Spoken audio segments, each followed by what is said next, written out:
नमस्कार मित्रांनो, मी शबनम गायकवाड तुमच्यासाठी परत एकदा मराठी चावट कथा घेऊन आले आहे। मित्रांनो, ही कथा माझ्या सोबतच घडलेली आहे, त्यामुळे कथा खूपच मजेदार होणार आहे। कथा शेवटपर्यंत बघा। तर चला कथेला सुरुवात करूया। ही गोष्ट तेव्हाची आहे जेव्हा मला पुन्हा एकदा मामाच्या गावाला जाण्याचा योग आला होता। या आधी जेव्हा मामाच्या मुलीचे लग्न होते तेव्हा उमेशने मला पडक्या किल्ल्यामध्ये नेऊन झुले। त्यानंतर मी जितक्या दिवस तिथे होते तितक्या दिवस उमेश मला झवत होता आणि माझी पुची शांत करत होता। कॉलेजला काही दिवस सुट्टी असल्याने मी पुन्हा एकदा मामाच्या गावाला जायचे ठरवले। गाडीत बसलेली असताना उमेश सोबत घालवलेले मोहक क्षण मला सारखे आठवत होते। त्या आठवणीने माझी पुची पाणी सोडू लागली होती। परत एकदा तिकडे गेल्यावर उमेशकडून पुन्हा एकदा झोता येईल। पण जेव्हा तिथे पोहोचले तेव्हा माझा सगळा हिरमोड झाला, कारण उमेश बाहेर गावी गेला होता। त्याला यायला अजून 10 दिवस लागणार होते। त्यामुळे मी गप्प बसले। मामाच्या घरी मामी, उमेश, रिया आणि त्यांचा लहान मुलगा प्रकाश होते। रियाचे लग्न झाल्याने ती सासरी होती। प्रकाश बाहेर गावी राहायचा। फक्त मामा मामी आणि प्रकाश। मी आता तुम्हाला प्रकाश विषयी सांगते। प्रकाश दिसायला मध्यम तब्येतीचा होता। काही महिन्यांपूर्वीच त्याने जिम लावल्याने तब्येत सुधारली होती। त्याची उंची 58 इंच होती। भरदस्त छाती, राख पंजे, रंग सावळा होता आणि चेहऱ्यावर नुकत्याच तारुण्याच्या मिशा। उमेश, प्रकाश, रिया आणि मी लहानपणी खूप मस्ती करायचो। प्रकाश खूप मस्तीखोर होता आणि आता पण आहे। आम्ही सगळे रात्री उशिरापर्यंत जागून गोष्टी ऐकायचो आणि मग एकत्र झोपायचो। असेच दिवस जात असताना आम्ही सगळे आता वयात येऊ लागलो होतो। माझ्या मनात प्रकाशविषयी काही भावना नव्हत्या, पण एक प्रसंग असा झाला की मी हळूहळू त्याच्याकडे आकर्षित होत होते। तर मी जेव्हा मामाच्या घरी पोहोचले तेव्हा प्रकाश हसत माझ्या समोर आला। मी पण त्याला मिठी मारली। तेव्हा माझे कडक संत्रे त्याच्या छातीवर दाबले गेले आणि त्याचा बुला माझ्या पच्चीवर सेट झाला। माझ्या पच्चीचा स्पर्श होताच त्याचा बुला मला टोचू लागला होता। त्याचे हात माझ्या पाठीवरून खाली फिरत होते। मग लगेच त्याच्या मिठीतून बाजूला होत मामीला भेटले। त्या दिवशी जरा वेगळेच वाटले मला। प्रकाश आणि मी मस्ती करायचो। मला ठोकाठोकीचे व्हिडिओ पाहायची इच्छा झाली तेव्हा मी मोबाईलमध्ये ते बघत होते। मामा तालुक्याच्या गावाला गेले होते, मामी आणि आई शेतात होते आणि प्रकाश तर कॉलेजला गेला होता, त्यामुळे घरी मी एकटीच होते। तेव्हा मी घरी कोणी नसलेले पाहून वरच्या खोलीत ठोकाठोकीचे व्हिडिओ बघत बसले। ते बघता बघता मला उमेश कसा झवत होता ते आठवत होते। मी ते इमॅजिन करत होते। मला राहावले गेले नाही म्हणून मी चड्डीत मध्ये हात घालून पच्चीला चोळत होते। मी त्या आठवणीत एवढी गुंग झाले होते की मला दरवाजा बंद करायचा भान नव्हते। मी मग जोराने पच्चीला चोळू लागले। कानात हेडफोन असल्याने मला कोणाचा आवाज येत नव्हता, म्हणून मी माझा शर्ट वरती करून माझे संत्रे दाबू लागले होते। नंतर मला असं वाटले की कोणीतरी बघत आहे, तेव्हा मी घाईने कपडे नीट केले आणि खाली बघायला लागले तर मला तिथे कोणीच दिसले नाही। मी आणि प्रकाश सोबतच एका खोलीत झोपत होते। आम्ही सगळे जण त्या वरच्या खोलीत झोपत होतो। तेव्हा रात्री मला लघवी लागली म्हणून मी बाथरूमला जाऊ लागले। तेव्हा मला बाथरूमचा लाईट चालू असलेला दिसला आणि आतमधून बारीक आवाजमध्ये कोणीतरी बोलत होते। मी मग बाथरूमच्या मागच्या खिडकीतून डोकावून पाहिले तर मला तिथे प्रकाश पाठमोरा उभा दिसला। तो धुण्यासाठी ठेवलेल्या कपड्यामधून माझी निकर काढून ती तोंडाला लावत त्याचा वास घेत होता। हे बघून तर मला खूप आश्चर्य वाटले की प्रकाश असे कसा काय करू शकतो म्हणून। मी पुढे बघत होते की तो काय करतो म्हणून। मग प्रकाशने पुढे त्याची नाईट पॅन्ट खाली केली आणि त्याचा बांबू बाहेर काढला। माझे लक्ष जेव्हा त्याच्या 9 इंच लांब बाबूवर गेले तर मला धक्काच बसला, कारण उमेश आणि प्रकाशचा बुल्ला काही प्रमाणात सारखाच होता. प्रकाशने त्याचा बांबू हातात धरला तेव्हा त्यांच्या पंजाच्या बाहेर त्याचा बांबू निघत होता. तो जाड होता. प्रकाशने मग निकर काढून ती बुल्ल्यावर गुंडाळली आणि मूठ मारू लागला.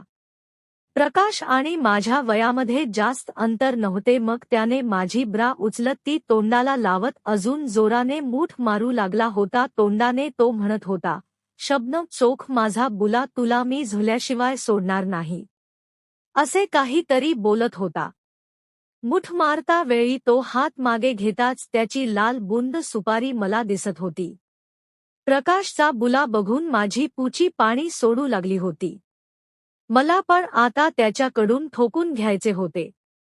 10-15 मिनिटांनी त्याने त्याचे पाणी उरवले आणि निकरने बुल्ला साफ करून तो बाहेर निघणार तेवढ्यात मी तेथून निघाले आणि माझ्या जागेवर जाऊन झोपले.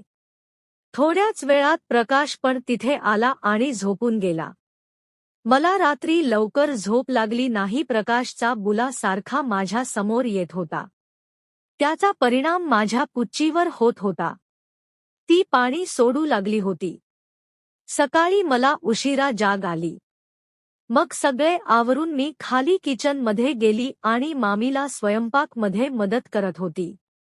प्रकाशचे वागणे आता बदलले होते. तो सारखा माझ्या वाढलेल्या मोठ्या संत्र्याकडे बघत राहायचा. मी पण मजा म्हणून त्याला ते दाखवत होते. मी गोल गळ्याचा ड्रेस घालत होते तेव्हा मी मुद्दाम त्याच्या समोर वाकले तेव्हा त्याला माझ्या आतली गल्ली दिसली. माझे संत्रे वाढलेले असल्याने ते त्याला चांगलेच दिसत होते.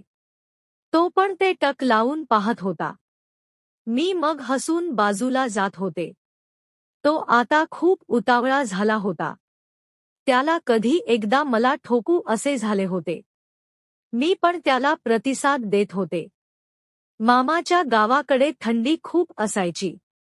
त्यामुळे आम्ही शेकोटी करायचो. मी नाईट ड्रेस घातला होता. आतमध्ये मी ब्रा घातली नव्हती त्यामुळे थंडीत माझे निप्पल कडक झाले होते आणि ते स्पष्ट दिसत होते. प्रकाश तर एकसारखा ते बघत होता. आम्ही खूप वेळ गप्पा मारत बसलो होतो. त्यानंतर मामी म्हणाली, मुलांनो जा आता झोपा लवकर. रात्री जास्त वेळ जागू नका. मग मी आणि प्रकाश सोबतच खोलीत झोपायला गेलो. प्रकाश माझ्या मागून वरती येत होता तेव्हा तो माझ्या चालण्याबरोबर हलत असलेल्या माझ्या गांडीकडे असुसल्याप्रमाणे बघत होता. प्रकाशला आता मस्ती सुचली होती. म्हणून तो माझ्या सोबत मस्ती करू लागला. मला थंडी वाजत होती म्हणून मी प्रकाश माझ्या सोबत झोप म्हणून सांगितले. तो लगेच माझ्या अंथरुणात शिरला. मी एका अंगावर झोपले होते. माझी पाठ प्रकाशकडे होती. काही वेळात मला झोप लागली पण प्रकाश झोपला नव्हता. तो दना दणके मारत त्याचा बुला हलवत मूठ मारत होता. मला पचपच आवाज येत होता.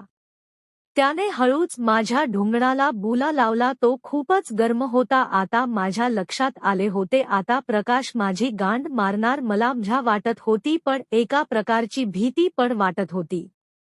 कारण त्याचा बांबू 9 इंच लांब होता. प्रकाशने आता माझ्या कमरेवर हात ठेवला आणि मला त्याच्या जवळ ओढू लागला.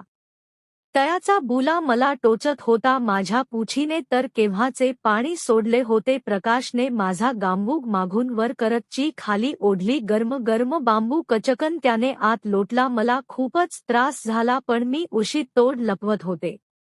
प्रकाशने मला लगेच पालथे झोपवले आणि माझी कबर पकडून वर केली. मला घोडी बनवले आणि जोरात दणके देऊ लागला.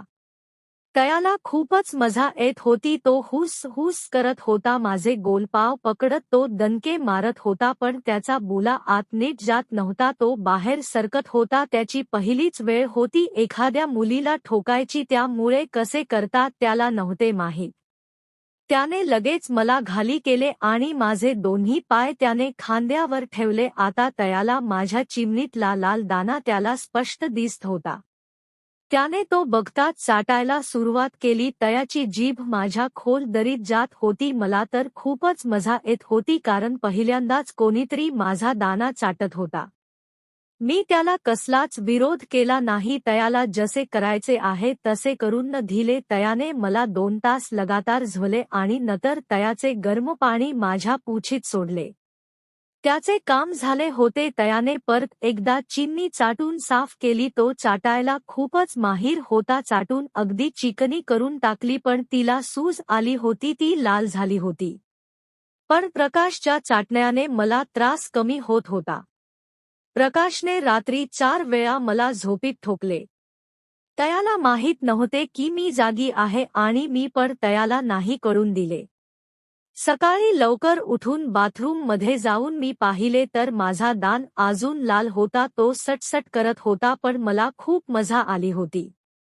मी 4 दिवसाने माझ्या घरी आले. प्रकाशने मला 4 दिवस लगातार झोले. मला पण आता घरी येऊन 4 दिवस झाले होते. मला सारखाच त्याचा बुला आठवत होता. आता माझ्या मनात हा विचार चालू होता की पुढच्या वेळेस तिथे गेल्यावर कोणाकडून झोन घ्यायला पाहिजे, उमेशकडून का प्रकाशकडून.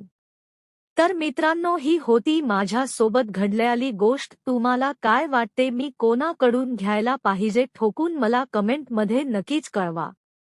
मित्रांनो, माझी कथा शेवटपर्यंत पाहण्याबद्दल तुमचे मनापासून धन्यवाद.